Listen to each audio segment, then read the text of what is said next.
अस्सलाम वालेकुम डॉक्टर मोइज़। वालेकुम सलाम। बहुत सारी हमने अभी वीडियोस रिकॉर्ड की लियो के साथ, और ये ज़रूरत महसूस होती है कि इंसान जो भी चीज़ कर रहा है, कम्युनिकेशन अपनी स्किल्स को डेवलप कर रहा है, या एंगर मैनेजमेंट कर रहा है, या वो क्रिएटिव विजुलाइज भी कर रहा है किसी चीज़ को, या वो स्ट्रेस को भी मैनेज कर रहा है, इंसान की ज़िंदगी में एक गोल का होना बहुत ज़रूरी है कि मैं ये सब कर रहा हूँ, बट किस मकसद के लिए। ये जो मकसद है इसको अब समझेंगे आपसे, लेकिन उससे पहले आज का जो हमारा टॉपिक है वो है how to set clear goals. कि ठीक है, अगर हम अपनी ज़िंदगी में जो भी काम कर रहे हैं, स्किल डेवलप कर रहे हैं, या हम अपनी इंटरनल इमोशंस को मैनेज कर रहे हैं, तो ये किसी ना किसी चीज़ के किसी ना किसी मकसद के लिए होना चाहिए। तो उस मकसद को कैसे सेट करना है, उस गोल को कैसे सेट करना है, ये आज आप भी आपसे पूछेंगे। But before we go ahead again, explain what is goal. देखें जी, गोल बड़ा अजीब व गरीब वर्ड है। फुटबॉल में भी एक गोल होता है, हॉकी में भी एक गोल होता है, मगर इंसान की ज़िंदगी में कोई मकसदियत हो, कोई मंजिल हो, उसे हम गोल कहते हैं। देखिए, आप घर से निकलते हैं तो आपकी ऑफिस आपका गोल होती है, वो वक्ती तौर पे होती है कि यहाँ से मुझे निकलना है, यहाँ पहुँचना है, ये रास्ता मिलूंगा। तो मंजिल कहते हैं गोल को, कि कहाँ आपको पहुँचना है। तो गोल दो किस्म के होते हैं, एक शॉर्ट टर्म, एक लॉन्ग टर्म गोल होते हैं। अब बीमार होते हैं तो आपका गोल ये है कि आप डॉक्टर के पास जाओ, डॉक्टर आपको दवाई देता है, फिर गोल ये है कि दवाई खाओ, ठीक हो जाओ। ये छोटे छोटे गोल्स होते हैं। पहली चीज़ तो ये है कि अगर ज़िंदगी में कुछ बनना है तो ऐसा गोल सेट करो जो आपकी ज़ात से बड़ा हो, जिसमें और लोग भी शामिल हों। ये अजीब व गरीब यूनिवर्सल लॉ है, और ये लॉ जो है वो हर जगह अप्लाई होता है कि अगर आपके गोल में दूसरे लोग शामिल हैं तो आपका गोल खुद ब खुद अचीव हो जाएगा उनकी वजह से। अगर गोल में सिर्फ आप हैं तो ये सेल्फिश गोल होता है। ये गोल जो है ये खुद गर्जी का गोल होता है। तो खुद गर्जी की जगह एक ऐसी आपने गोल बनाना है, ऐसा गोल क्रिएट करना है, सेट करना है कि जो आपको तो ज़िंदगी में सब कुछ मिल जाए, दूसरों को भी मिल जाए। अच्छा, लेकिन अगर हम किसी से बात करते हैं, फॉर एग्जांपल जनरली हम किसी से मिलते हैं और हम उससे पूछते हैं कि तुम मतलब क्या करना चाह रहे हो लाइफ में, एंड बड़ा कैजुअली वो शख्स जवाब दे देता है मेरे गोल तो बहुत सेट है, मुझे पता है मुझे क्या करना है। तो क्या गोल सेटिंग इतना ईजी जितना लोग उसको कह देते हैं? सोचना कि मुझे क्या करना है अलग है, गोल सेट करना अलग है। इंसान सोचता बहुत कुछ है, मगर जो स्पेसिफिक होता है उसे गोल कहते हैं। यानी गोल के अंदर कुछ रिक्वायरमेंट होती है, वो स्पेसिफिक जब हो गए। मिसाल के आप किसी से पूछे बड़े हो के क्या बनोगे, डॉक्टर बनूंगा। मगर डॉक्टर एक ख्याल हो सकता है, ख्वाब हो सकता है, एक ख्वाहिश हो सकती है। मगर क्या डॉक्टर बनने के लिए उस गोल को सेट किया है ताकि आप डॉक्टर बने? मसलन मिसाल के तौर पे, क्या आप एफर्ट कर रहे हो कि आपके मार्क्स अच्छे आएँ? अगर मार्क्स अच्छे आएंगे तो आप ए लेवल्स में जाओगे, ए लेवल्स में ग्रेड्स आपके अच्छे आएंगे तो अच्छी कॉलेज या यूनिवर्सिटी में मिलेगा, और वो मेडिकल होनी चाहिए। अब पढ़ रहे हो आप इंजीनियरिंग की कॉलेज में और कह रहे हो मैं डॉक्टर बनूंगा, तो ये नहीं हो सकता ना। तो गोल में हर चीज़ अलाइंड होती है। So having an idea about future के मुस्तकबिल की कोई ख्याल को हम अक्सर गोल के साथ मिक्स कर देते हैं। यस, जबकि वो नहीं होना चाहिए। नहीं होना चाहिए। ख्याल तो आते हैं, ख्याल चला जाता है। ख्याल तो it like a fleeting thought, कि एक सोच आई, फिर दूसरी आई, फिर तीसरी आई, फिर चौथी आई। एक चीज जो फिक्स हो जाती है आपकी लाइफ में, जो आपका महवर बनता है, जो आपकी सोच का मरकज बनता है, जो आपका फोकल पॉइंट बनता है, वो गोल कहलाता है। अच्छा, गोल क्यों इम्पोर्टेंट है जिंदगी में? अगर मेरी जिंदगी चले जा रही है, फॉर एग्जांपल मेरे सर पे छत है, खाने को रोटी मिल रही है, पहनने को अच्छा कपड़ा है, तो फिर मैं गोल क्यों रखूं, क्यों सेट करूं? What is the reason? Goal इसलिए है कि आपकी जिंदगी के बगैर मकसद के तो जानवर भी जिंदगी गुजारता है, तो आपको जानवर में फर्क नहीं है। जानवर को भूख लगती है, वो खाने की तलाश करता है, नींद आती है, वो सो जाता है, मगर उसको अपने अवेयरनेस की एग्जिस्टेंस नहीं है कि आई एग्जिस्ट, मेरा एक वजूद है। इंसान में ये अवेयरनेस है एग्जिस्टेंस की, मेरा वजूद है, आई एग्जिस्ट। तो इसके लिए जब आई आता है तो फिर गोल बहुत ज़रूरी हो जाता है कि आप किस डायरेक्शन में जा रहे हैं। अक्सर हमारे पास स्टूडेंट्स आते हैं जिनको साइकोलॉजिकल प्रॉब्लम्स होते हैं, पेरेंट्स लेके आते हैं।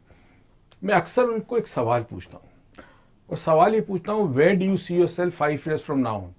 तुम अपने आप को 5 साल के बाद कहाँ देखते हो? जिन बच्चों को नफ्सियाती बीमारी होती है वो कहते हैं I don't know. What do you mean 5 years from now on you should be able to know where will you reach? कहाँ जाना है, मंजिल क्या है 5 साल के बाद, क्या कर रहे होंगे? मगर जिसको नफ्सियाती प्रॉब्लम नहीं होते वो बताता है 5 साल के बाद मैं यहाँ आऊँगा। फिर हम आते हैं क्रिएटिव विजुलाइजेशन पे जो हमने बनाई थी, कि लोग ऑलरेडी सोच चुके होते हैं, विजुलाइज कर चुके होते हैं, क्रिएट कर चुके हैं अपना फ्यूचर। तो गोल जो है वो बड़ा इंपॉर्टेंट है, क्योंकि डायरेक्शन ना हो तो जिंदगी जो है वो उसका कोई मकसद नहीं होता। हमारे एक टीचर कहा करते थे कि अगर एक शिप है, शिप में एक चीज़ होती है उसे रडर कहते हैं। रडर डायरेक्शन मुतयन करता है कि आपको लेफ्ट जाना है, राइट जाना है। अगर रडर ना हो तो शिप कहीं पे भी जा सकती है। तो जिंदगी अगर आपने बिना मकसद गुजारनी तो वो आप में जानवर में कोई फ़र्क नहीं है। अच्छा, इसीलिए हम गोल सेट करते हैं। हम क्रिएटिव विजुअलाइजेशन हमने बात भी की है कि अगर गोल जो हम सेट करना भी सीखेंगे उसको विदाउट फीलिंग या विदाउट उस फ्रीक्वेंसी पे जाके अल्फा लेवल की, अगर हम उसको सिर्फ जहन में विजुलाइज करते हैं, जो नॉर्मली लोग गोल जिनका सेट होता है वो भी इसी तरह शायद करते हैं, तो भी अचीवेबल नहीं होता। तो अचीव करने के भी बहुत सारे इसके अंदर चीज़ें अंदर शामिल होती हैं। अच्छा, मुझे आप बताएं, गोल जो है अगर मैंने सेट कर लिया, ठीक है, वो मुझे एक सेंस ऑफ डायरेक्शन दे रहा है कि मैं इस तरफ जा रही हूँ डायरेक्शन की, okay, I get that, that's makes things easier, वो आसानी पैदा ज़रूर करता है लाइफ में।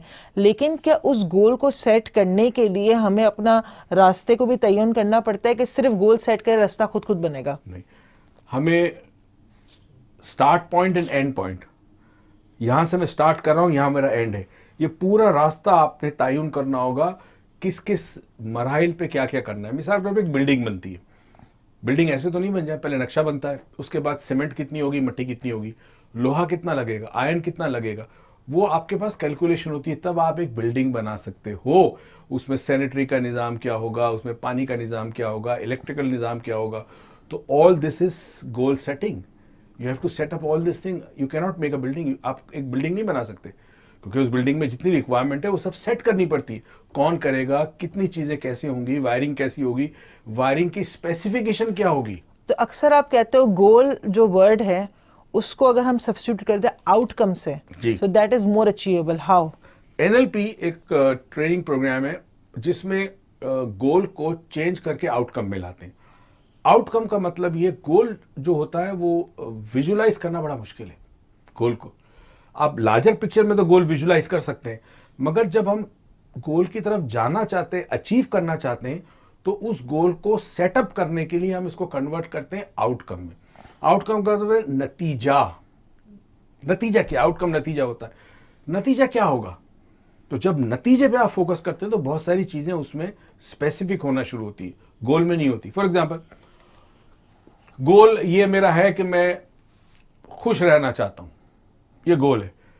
अच्छा भाई, मतलब कौन सी चीज तुम्हें खुश करेगी, कहां खुश होगे, किसके साथ खुश होगे, तो ये आउटकम है। क्योंकि आउटकम नतीजा ये कि गोल, नतीजा ये कि खुशी, तो उस नतीजे को हासिल करने के लिए क्या करना पड़ेगा, वो फिर आ जाता आउटकम में। सो वही वाली बात है, जो हमारे 3 फिल्टर सिस्टम है जहन में, तो हम जर्नलाइज करते हैं हर चीज को। exactly. हमारा जो एक फिल्टर सिस्टम काम करता है, तो हम किसी चीज को अगर कहते हैं सेट कर रहे हो तो अपनी जिंदगी में आप कोई चीज चाहते हैं तो हम जर्नलाइज फॉर्म में उसको सेट करते हैं कि या मुझे खुश होना है, या मुझे अमीर होना है, या मुझे फेमस होना है।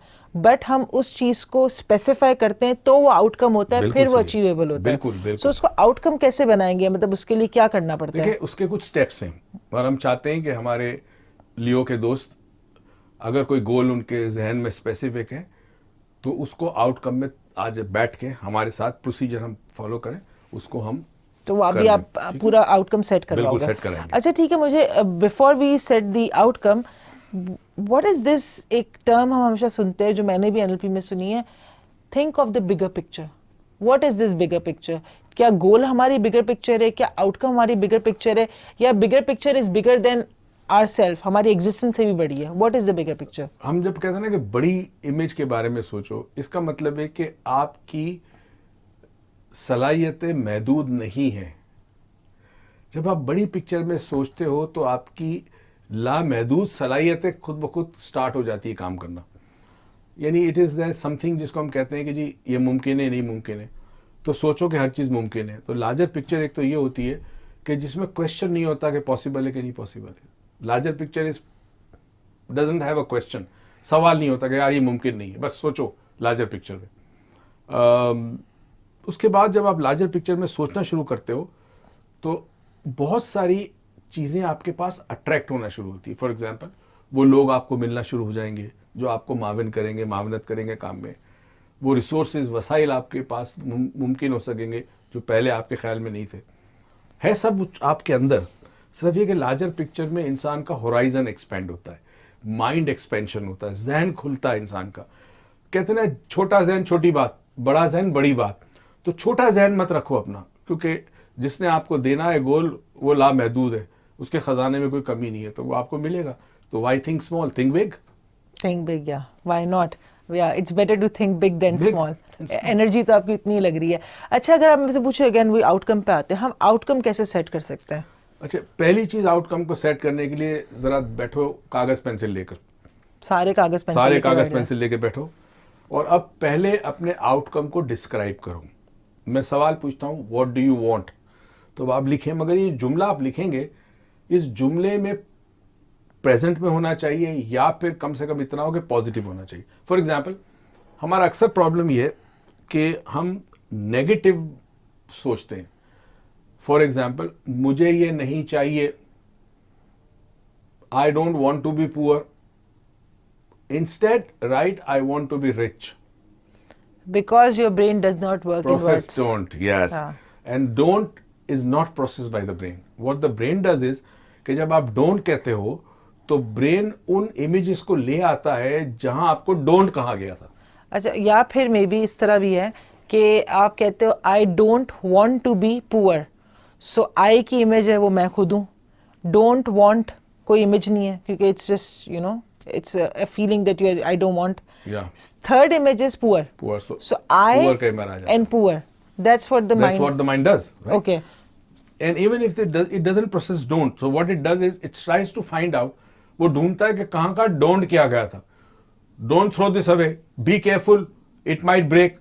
So all those remarks and suggestions जो आपने बचपन में सुने थे, like for example ये कहा जाता है कि an average child by the time he is 7 years old, 7 साल का 8 साल का बच्चा होता है, no और don't वो 60,000 प्लस टाइम सुनता है। So अगर आप 60,000 मरतबा don't या no सुनते हो तो आपकी साइकी क्या हो जाती है? No. No. Don't, right? And this is exactly when you grow up and you become parents, this is exactly what you transfer. आप अपने बच्चों में भी यही ट्रांसफर करते हो। Don't do this, you'll break. No, you're not supposed to do this. ये मत करो, ये मत करो, तुम ये ना सुपर हीरो हो, नहीं ये हो। मत करना, सुपर हीरो नहीं हो, मुमकिन नहीं है। तो ये हमारे लिए इवेंचुअली चीजें नामुमकिन हो जाती है बड़े जब होते हैं, क्योंकि वो आवाजें हमारे अंदर मौजूद होती है बचपन में जो सुनी है हमने, वो जो हमारा बिलीफ बनाती है। Belief और अगेन बनाती अगर आप अपना बिलीफ चेंज करना चाहते हो, हमारी जो Museum of power of Belief belief, museum belief में जाके अपना उसमें जाके बिलीफ change चेंज कर सकते हैं। तो पहला जुमला ये होना चाहिए, लेट्स से फॉर एग्जांपल आप ये कहते हैं कि I want to be rich, मैं अमीर बनना चाहता हूं, और आई एम रिच। और आई एम रिच। ठीक है, अब नाउ सेट ऑफ क्वेश्चंस बड़े इंपॉर्टेंट है। नंबर 1, where do you want to be rich? Like you want a Ferrari, right? Remember, तुम्हें फरारी चाहिए थी और तुमने कहा मुझे फरारी अमेरिका में नहीं चाहिए, मुझे फरारी पाकिस्तान में चाहिए। अब पाकिस्तान में फरारी आप चला नहीं सकते क्योंकि रोड टूटे हुए, तो it's not achievable. It's not achievable. Why? Because आप you want a Ferrari but you are not thinking and you are not confirming where you want to have the Ferrari. आप ये चाहते हो फरारी मुझे ऐसी जगह मिले जहां फरारी मुमकिन नहीं है, क्योंकि ना उसका कोई गैरेज है, ना उसका कोई मैकेनिक है, खराब होगा तो क्या होगा, ना उसका ऑयल मिलता है, ना उसका ऑयल फिल्टर मिलता है। तो जब आप लिखते हैं कि I want happiness, I want money, I want to be rich, तो देन द नेक्स्ट क्वेश्चन दूसरा आना चाहिए कि where do you want to be rich? कहाँ रिच होना चाहते हो? अपने मुल्क में, किसी और मुल्क में। Next, with whom do you want to rich? किसके साथ रिच होना चाहते हो? आप लिखो जी फैमिली के साथ, ताकि मेरा ये जो गोल है इसमें मेरी फैमिली भी शामिल होगी। अच्छा, फिर उसके बाद मेरे कोवर्कर्स के साथ, माय ऑफिस के साथ, माय कोलीग्स के साथ, साथ, फ्रेंड्स के साथ, एनीथिंग। तो ये पहले तो डिटरमिन हो जाता है। उसके बाद हम सेंसरी इनपुट इसमें आते हैं, वेरी इंपॉर्टेंट। गोल में और आउटकम में फर्क ये है कि गोल में सेंसरी इनपुट नहीं होता, आप एक पिक्चर देख रहे हैं बस, आई एम रिच, बट ये नहीं होता ना कि व्हेन यू बिकम रिच, जब आप अमीर हो जाओगे, आप क्या देखोगे? The clothes that you are wearing, the car that you are driving, जो गाड़ी आप चला रहे हो वो रिच आदमी की नुमाइंदगी करता है ना वो गाड़ी। अच्छा, कपड़े आपने पहने, आपके पास माउंट ब्लैंक की पेन है आपकी जेब में, आपके पास गुची का वॉलेट है, आपके पास एल्विस के शूज हैं, ये डिटरमिन करेगा कि आप रिच हो के नहीं है। तो आप देखोगे क्या? तो विजुअल ले आइए कि क्या क्या चीजें होंगी, तो आप लिखेंगे कि आई विल सी दिस, मैं ये देखूंगा, मैं ये देखूंगा, मैं ये देखूंगा, मैं देखूंगा। सो हम स्टार्ट करते हैं। पहले हमने देखना है कि हमें जो गोल है वो मैं I want to be rich for example, तो मैं कहाँ रिच होना चाहता हूँ, फर्स्ट कहाँ, जगह, फिर किसके साथ, तो लोग इसमें शामिल होंगे, एनवायरनमेंट शामिल होगा। थर्ड होगा कि आपने ये सोचना है कि इसको जब मैं हासिल कर चुका हूँगा तो मैं क्या देखूंगा, क्या सुनूंगा, और क्या क्या महसूस करूंगा। महसूस करूंगा। टेस्ट और स्मेल भी आ सकती है आ अंदर। सकती है, मगर इसमें तीन बड़ी इंपॉर्टेंट है कि देखूंगा क्या, सुनूंगा क्या और महसूस फील क्या करूंगा। ओके। तो हमने पहले देखने वाली बात कर ली कि ये नज़ारे, ये मैं एक मिसाल दे रहा हूँ आपको। अच्छा, दूसरा जब आप फिर लिखें कि अच्छा सुनूंगा क्या, आवाज़ें क्या होंगी, बातें क्या होंगी, तो मे बी आप अपने अतराफ में जो घर वाले हैं, आपके फ्रेंड्स हैं, आपके कुलीग्स हैं, नेबर्स हैं, वो क्या कहेंगे, व्हाट विल दे से। तो फॉर एग्जांपल, कॉन्ग्रेचुलेशन, मुबारक हो, कामयाब हो गए, वेरी गुड, बहुत अच्छा जा रहे हो, कीप इट अप, करते रहो, चलते रहो। तो मे बी ये आवाज़ें सुनेंगे आप। ये आवाज़ें आपने इमेजिन करनी होगी, क्रिएटिवली विजुलाइज करनी होगी। थर्ड होती है, जब आप अमीर बन गए तो आप फील क्या करोगे, सेटिस्फैक्शन, हैप्पीनेस, एम्पावरमेंट, खुशी होगी, जज्बा आपका, कॉन्फिडेंस का बढ़ेगा आपका और मजीद। क्या आप अपने आप को खुशनसीब समझोगे, क्या तशक्कुर और शुक्र के साथ एहसास होगा शुक्र का ना, कि thankful for getting all this. क्या आप अपने स्पिरिचुअलिटी के हवाले से will you be more spiritual, क्या आप ज़्यादा रूहानियत की तरफ जाओगे, देने वाले ने आपको दिया तो उसके साथ आपका ताल्लुक़ कैसा रहेगा, आपकी इकोलॉजी, आपके अतराफ में जो है वो आप क्या फील करोगे, क्या आपका कोई कंट्रीब्यूशन होना चाहिए इकोलॉजी में। When I have got rich, तो मैं क्या कंट्रीब्यूट करूं to make sure my ecology, my environment gets better. So ये वो सवाल है, तीन इंपॉर्टेंट है, what will I see, what will I hear, what will I feel. मैं क्या देखूंगा, क्या सुनूंगा, क्या महसूस करूंगा। तो ये 3 सेट जब हमने जवाब दे दिए, फिर उसके बाद हम आगे चलेंगे। ओके। हम आगे चलेंगे, एक बड़ा इंपॉर्टेंट सवाल है कि ओनरशिप किसकी होगी। Ownership, you take the ownership, यानी मैं ओन करता हूं इस गोल को, मेरा ये गोल होगा, मेरा ये आउटकम होगा, मेरा होगा। तो ओनरशिप लेनी होगी आपने। ओनरशिप लेने का मतलब क्या है कि अगर इस गोल में जो भी आपको रिक्वायर्ड एफर्ट चाहिए, रिक्वायर्ड स्ट्रेटेजी चाहिए, तरीकाकार चाहिए, तो आप उसके जिम्मेदार होंगे, क्योंकि ये गोल आपका है, कोई और जिम्मेदार नहीं होगा। ठीक है। नेक्स्ट आता है डायरेक्ट कंट्रोल। क्या ये गोल 100% आपके कंट्रोल में है, या फिर कुछ ऐसे लोग हैं कि आपका 60% कंट्रोल में, 40% आपको सपोर्ट चाहिए। तो जब आप इसमें लिखोगे कि 100% डायरेक्ट कंट्रोल या नॉट डायरेक्ट कंट्रोल, इसका यह मतलब है कि अब आपके अतराफ में जो लोग हैं जो आपको गोल हासिल करने में आपकी हेल्प करेंगे, उनसे आपको मदद लेनी होगी, नेटवर्किंग करनी होगी, बैठना होगा, डिस्कस करना होगा, हेल्प चाहिए उनसे, पेरेंट्स से चाहिए, फ्रेंड से चाहिए, कुलीग से चाहिए, किससे चाहिए आपको हेल्प, बैंक से लोन चाहिए आपको, कनेक्शंस चाहिए, कॉन्टैक्ट्स चाहिए। तो क्या करना, हो सकता है रेपो बिल्डअप करनी पड़े, फिर हम रेपो पे जाते हैं कि रेपो बिल्डअप करो, रेपो बिल्डअप करने से लोगों को शामिल करो उस गोल में, बिकॉज इफ इट्स 50% और 60%, तो बाकी जो 40% या 50% लोग हैं, तो उनका शामिल होना उस गोल में बड़ा ज़रूरी है। सो यहाँ पे हम 2 गोल्स की बात करते हैं। एक गोल हो जो इंटरनल गोल होता है, जिसपे सिर्फ हमारा 100% इख्तियार है। फॉर एग्जांपल स्ट्रेस मैनेज करना है, एक गोल है, फिर एंगर मैनेज करना है, या फिर कम्युनिकेशन अच्छी करनी है अपनी।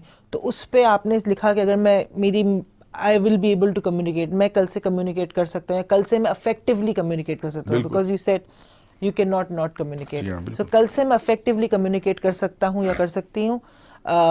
कि इसको जब मैं कम्युनिकेट करूँगी तो इससे मैं कहाँ कम्युनिकेट करूँगी, किससे कम्युनिकेट करूँगी, और जब मैं कम्युनिकेट करूँगी तो मैं क्या देखूँगी, क्या सुनूंगी, क्या फील करूँगी। ये जब सब चीज़ें मैंने डिफ़ाइन कर ली, फिर मैं डिफ़ाइन करूँगी ये जो मेरा गोल है 100% मेरे हाथ में या नहीं है। अगर 100% मेरे हाथ में है, अगर नहीं है तो हमें लोगों को कम्युनिकेट करना होगा, रैपो बिल्डअप करनी होगी। अगर 100% मेरे हाथ में है तो फिर क्या मैं इस पर एक्ट करना शुरू कर दूं उन चीज़ों को। फिर ये करने के बाद अब आपने एक लाइन ऑफ एक्शन ड्रॉ करना होगा। ओके। बड़ा इंपॉर्टेंट है कि what is the first step, मैं पहला कदम क्या करना है मुझे।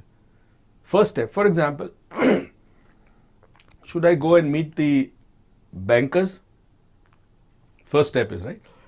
Should I find a suitable place to put up an office, कोई सुटेबल प्लेस चाहिए जहाँ मैं ऑफिस लूँ, बैंकर से जाके मिलूँ। तो स्टेप डिफाइन करने होंगे, step 1, step 2, step 3, step 12, as many steps as you can, and these steps have to be specific. You can't say that generalization नहीं होगी कि okay, I'll have to find somebody who can give me money. No, who is going to give you the money? You have to write that down, लिखना होगा कि आपको कौन पैसा देगा। तो ये स्पेसिफिक स्टेप्स होंगे, और स्पेसिफिक स्टेप्स जो होंगे वो आपको उस डायरेक्शन में ले जाएंगे जिस डायरेक्शन में आपका गोल आपको मिल जाएगा। सो आपने हर स्टेप में अपने हर चीज को स्पेसिफाई करना है, जर्नलाइजेशन से काम नहीं चलेगा। क्योंकि अक्सर हम वही बात है ना कि अभी कोई बिजनेस आइडिया आया और फिर हम कहते हैं बस कल से मैं यहाँ पे शुरू कर दूंगा, या कल से मैं ये स्टॉल शुरू कर दूंगा। बहुत जर्नलाइज टर्म यूज करते हैं जब हम किसी भी चीज को डिफाइन करते हैं। सो अ गोल शुड ऑलवेज बी, हमेशा स्पेसिफाई होगा। This is very much important. Number 1 specify होगा। सेकंड, क्या गोल के अंदर आपको लगता है बिलीव कहीं ना कहीं आता है, हमारा फेथ होना चाहिए, बिलीव होना चाहिए, या अगर कोई कॉन्फ्लिक्ट है जिंदगी में, फॉर एग्जाम्पल मैंने गोल सेट कर लिया, मैंने तीनों स्टेप्स भी पूरे कर लिए, इसके बाद मैंने ये भी देख लिया कितने लोग इसमें शामिल हो रहे हैं, लेकिन क्या अगर हम फॉर एग्जांपल ये मेरे रिलीजियस से कॉन्फ्लिक्ट करता है या मेरे आइडियाज से कॉन्फ्लिक्ट करता है, तो क्या गोल में कोई प्रॉब्लम हो सकती है? देखिए, अब डिपेंड करता है आपका गोल का लेवल क्या है। फॉर एग्जांपल अगर तो आप एक बड़ा गोल ले रहे हैं, बिगर पिक्चर है जिसमें lot of things are there, तो आपको एक न्यूरोलॉजिकल अलाइनमेंट करनी पड़ती है। व्हाई? बिकॉज कि अगर आपकी न्यूरोलॉजी सपोर्ट नहीं करेगी तो आप गोल हासिल नहीं कर सकते। Now what is neurological alignment, मैं समझा रहा हूँ। पहली चीज तो ये कि आप अपने आप से कहें कि मैं डिजर्व करता हूँ कि नहीं गोल। That's first. Okay. Do I deserve it? Okay. So if you believe that you deserve it, why do you deserve it? You have to question this. Why? Because you see, we always, all of us believe, हम सब कहते हैं कि हमें deserve करते हैं, but क्यों deserve करते हैं? जब क्यों पे आ गए तो वो स्पेसिफाई हो जाएगा कि हम क्यों डिजर्व करते हैं, तो फिर डिजर्व कर सकते हैं। दूसरी बड़ी अहम चीज जिसमें जो है डिजर्विंग के बाद वो ये है कि मेरी वैल्यूज जो हैं, मेरी इकदार जिसको हम कहते हैं, अब रिलीजियस भी होती है, स्पिरिचुअल भी होती है, सोशल वैल्यूज भी होती हैं, क्या ये मेरा गोल मेरी वैल्यूज के कॉन्ट्रडिक्ट तो नहीं करेगा, तजाद तो नहीं होगा? या आउटकम जो हम बना रहे हैं, आउटकम जो बना रहे हैं तो उसमें तजाद तो नहीं होगा। फॉर एग्जाम्पल मेरी वैल्यूज ये है कि मैं सच बोलूं, मगर इस गोल को हासिल करने में मुझे झूठ बोलना पड़ेगा। तो अगर मैं झूठ बोलता हूं तो मैं अपनी वैल्यूज के खिलाफ जा रहा हूं। अच्छा, जब वैल्यूज के खिलाफ जाएंगे तो इंटरनल रेजिस्टेंस पैदा होगा।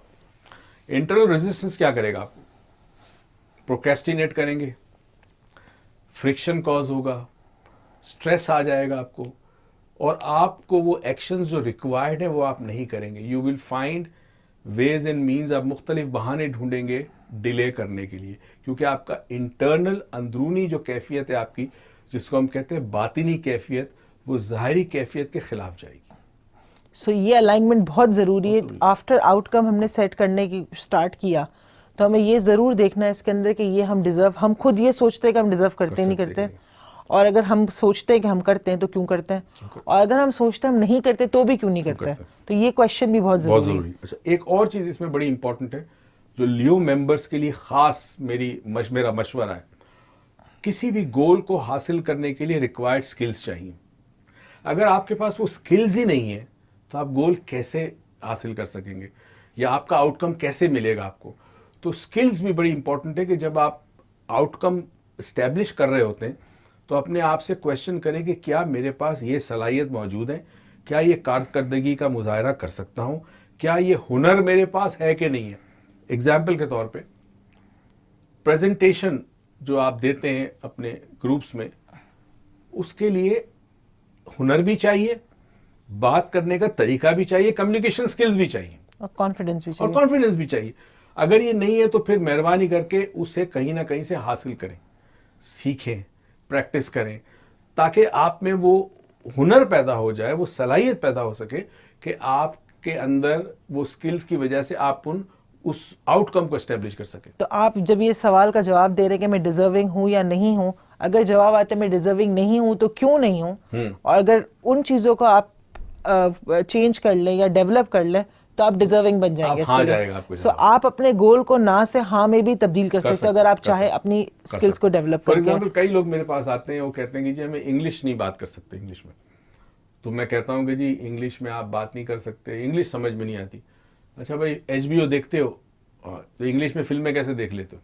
ठीक है, उनके ख्याल में फिल्म देखना इंग्लिश समझना नहीं है। तो मैं ये कहता हूँ कि जब आप फिल्म देखते हो और फिल्म को समझ लेते हो तो यकीन करो कि आप इंग्लिश बोल भी सकते हो। तो यहाँ प्रॉब्लम आता है कॉन्फिडेंस का। फिर वो कहते हैं जी वोकैबुलरी सही नहीं है, प्रोनाउंसिएशन सही नहीं है, कोई बात नहीं, you have to take the first step.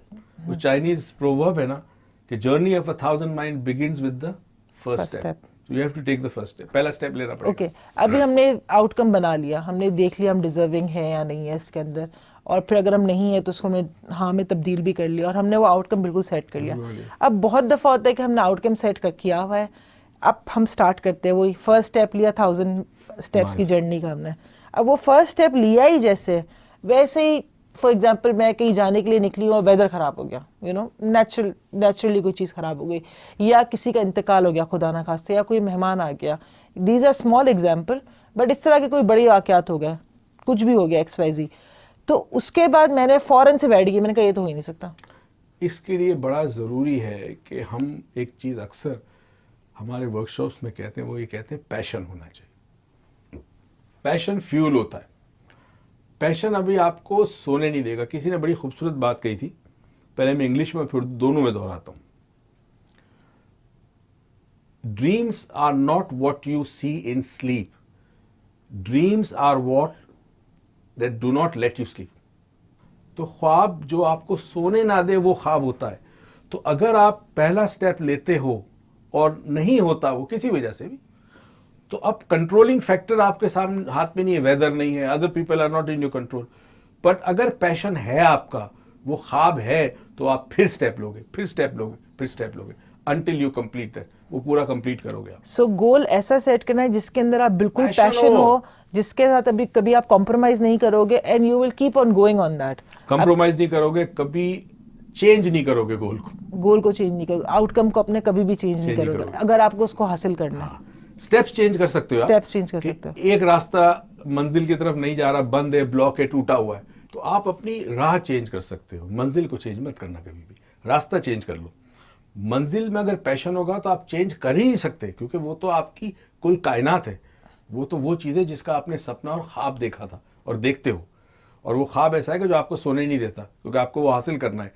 तो रास्ता चेंज कर दो, स्ट्रेटजी चेंज कर दो, तरीकाकार पहुंचने का चेंज कर दो, मगर मंजिल कभी चेंज मत करना। तो जब हमने इस तरह एक गोल सेट कर लिया, जिसको हमने गोल को आउटकम की शक्ल दे दी, फिर उसको हम क्रिएटिवली विजुलाइज करेंगे, और क्रिएटिवली विजुलाइज करने का तरीका वो क्रिएटिव विजुलाइजेशन की वीडियो में हमने मौजूद है। तो जैसे ही ये गोल आपका सेट हो जाता है, आप जस्ट उसको क्रिएटिवली विजुलाइज करें एंड देन मेक बिलीव करें कि ये प्रेजेंट में है और ये आप हासिल कर चुके हो। This is the process.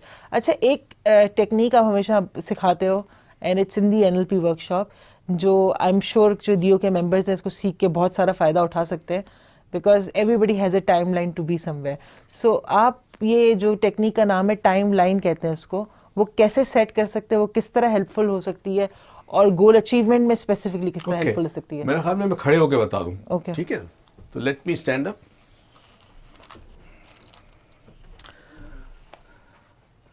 Okay dear friends of Leo, दोस्तों, friends, see when we think of time, जब हम वक्त के बारे में सोचते हैं तो हमारा ब्रेन जो है वक्त को परसीव करता है डिफरेंट डायरेक्शन में। फॉर एग्जाम्पल, वेस्ट में जो वक्त परसीव होता है वो होता है कि this is the future, left पे आपका फ्यूचर है और राइट का आपका पास्ट है, तो it's like left to right, so it's a straight line, past is here, future is here, आपका माजी यहाँ है, मुस्तकबिल यहाँ है। ईस्ट में थ्रू टाइम कहते हैं, यानी ईस्ट में जब टाइम को परसीव करते हैं तो माजी पीछे है, मुस्तकबिल आगे है, past future. So this line passes through us. People in the East have a different connotation of time and space. अच्छा, इसका फर्क क्या है? फर्क ये है कि आपने नोटिस किया होगा कि यूरोप में, अमेरिका में, इंग्लैंड में, वेस्टर्न कंट्रीज में लोग जो है वो टाइम को मैनेज करते हैं, they always on time, but they have a poor connection with the past. उनका माजी के साथ कनेक्शन पुअर होता है, कम होता है, कमजोर होता है। People in the east mostly they never reach on time, but they have a very strong connection with the past. Past is family, friends, neighbors, school, old school, college, whatever it is, right? Now, this is nothing, there's no right and wrong. इसमें गलत या सही नहीं है, implications हैं। So what you, पहले आपको ये करना है कि आपने अपनी टाइमलाइन को डिटरमिन करना है कि आपकी टाइमलाइंस क्या है। उसका तरीका ये है कि आप आंखें बंद करके खड़े हो जाइए, एक दो गहरी सांसें लें, उसके बाद सोचें आपने माजी के बारे में कि कल मैंने क्या खाना खाया था, या पिछले संडे में कहाँ था, मैं अगर खाना खाने गया था, मूवी में गया था, सिनेमा में गया था, क्या था पिछले संडे, क्या था, ये सोच। अगर ये पूरे आपका ब्रेन है, स्पेस आपका ब्रेन है, तो इस स्पेस में ये जो आपकी याददाश्त है, ये जो मेमोरी है, ये कहाँ है। और जब आपको लगे कि हाँ, सेंस करें, again there is no right and wrong, ना सही है ना गलत है, उस डायरेक्शन में आप पॉइंट करें। फॉर एग्जाम्पल मैं ये कहता हूं कि मेरी मेमोरी, लास्ट संडे मैंने क्या लंच लिया था, कहां गया था, ये मेमोरी में यहां परसीव कर रहा हूं, यहां है मेरी मेमोरी। उसके बाद ये हाथ यहीं रखना है।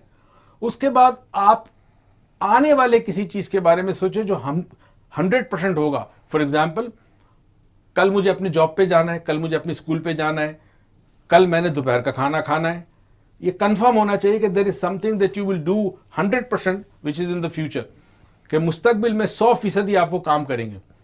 अब सेंस करें कि इस स्पेस में ये फ्यूचर कहां है, आपका फ्यूचर थिंकिंग कहां है।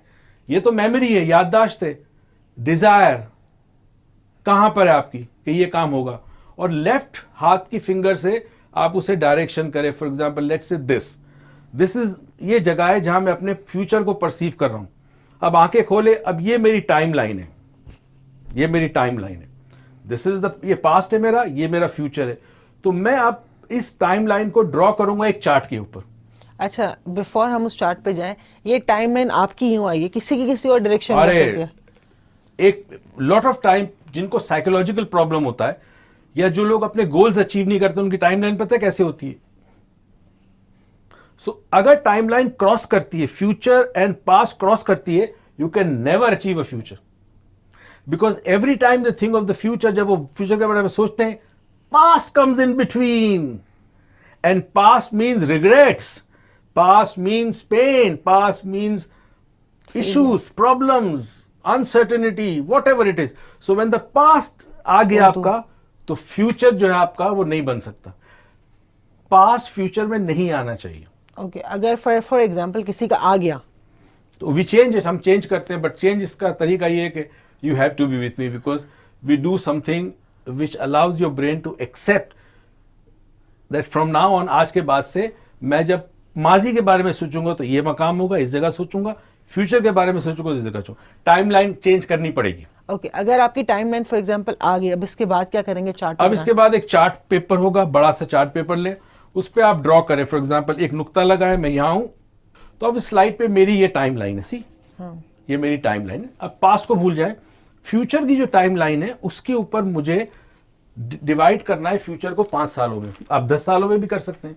ओके, सो जो हमारी टाइमलाइन आ रही है, तो हमने पास्ट छोड़ देना है, छोड़ दिया, ठीक है, और हमें फ्यूचर की टाइमलाइन को 5 ईयर में डिवाइड करना है। 2018, 19, 20, 21, 22। ओके, अच्छा, अब जो आपने डिवाइड करके लकीर बनाएंगे, उस लकीर पे अब आपने सोचना है कि 2018 में मेरे शॉर्ट टर्म गोल्स क्या हैं। Okay, let's say I reduce weight for example, join a gym regularly, कोई जिम ज्वाइन करूं। अच्छा, मुझे इंग्लिश क्लासेस लेनी है, सो मेरी इंग्लिश इंप्रूव हो, ओ समथिंग एल्स, लेट्स से जो भी आप डिसाइड करते हैं कि मेरी 2 या 3 मेरे छोटे गोल्स हैं, आपको उन गोल्स का इमेज लाना होगा।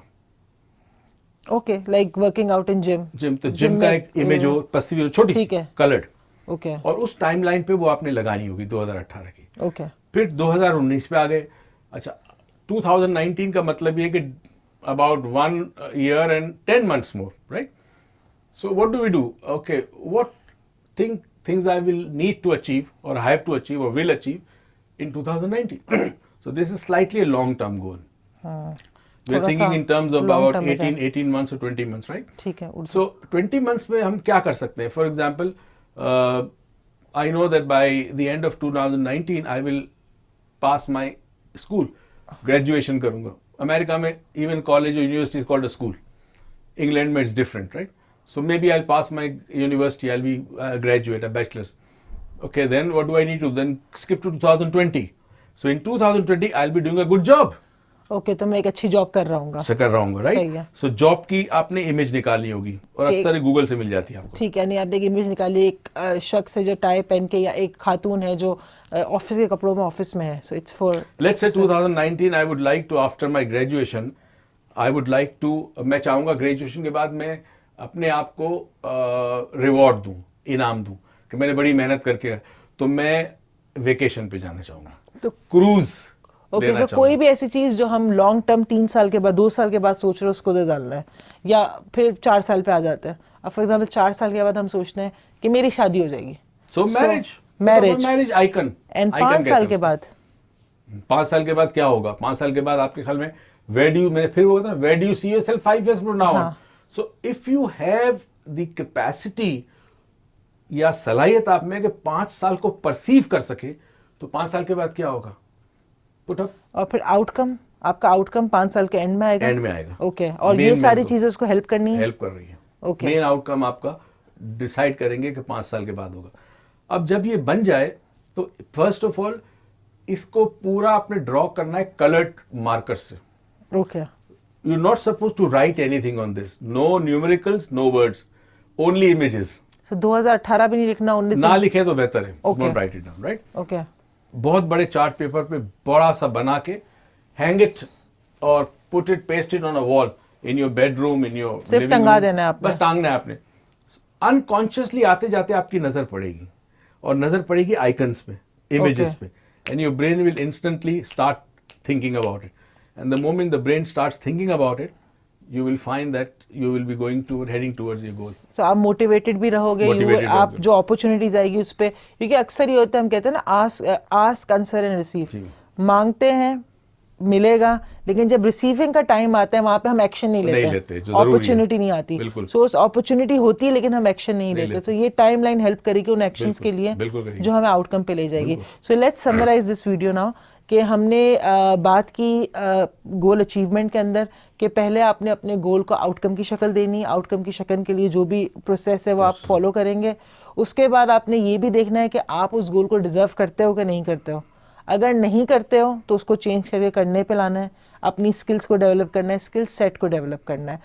उस गोल को, अब जो आपका आउटकम बन गया है, उसको आप 2 तरीके से हासिल कर सकते हो या उसको अपनी ज़िंदगी में प्रैक्टिस में ला सकते हो। एक है क्रिएटिव विजुअलाइजेशन, जो हमने अपनी वीडियो में वन ऑफ द वीडियोज़ है जिसके अंदर हमने एक्सप्लेन किया किस तरह आप फ्रीक्वेंसी को अपनी लोअर डाउन लेके जाके उन चीज़ों को विजुअलाइज करोगे जो आपने क्रिएट किए फॉर योर फ्यूचर या आउटकम।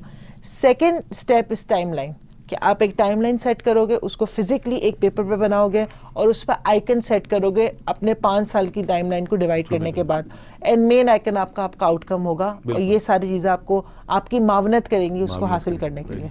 ठीक है, थैंक यू सो मच।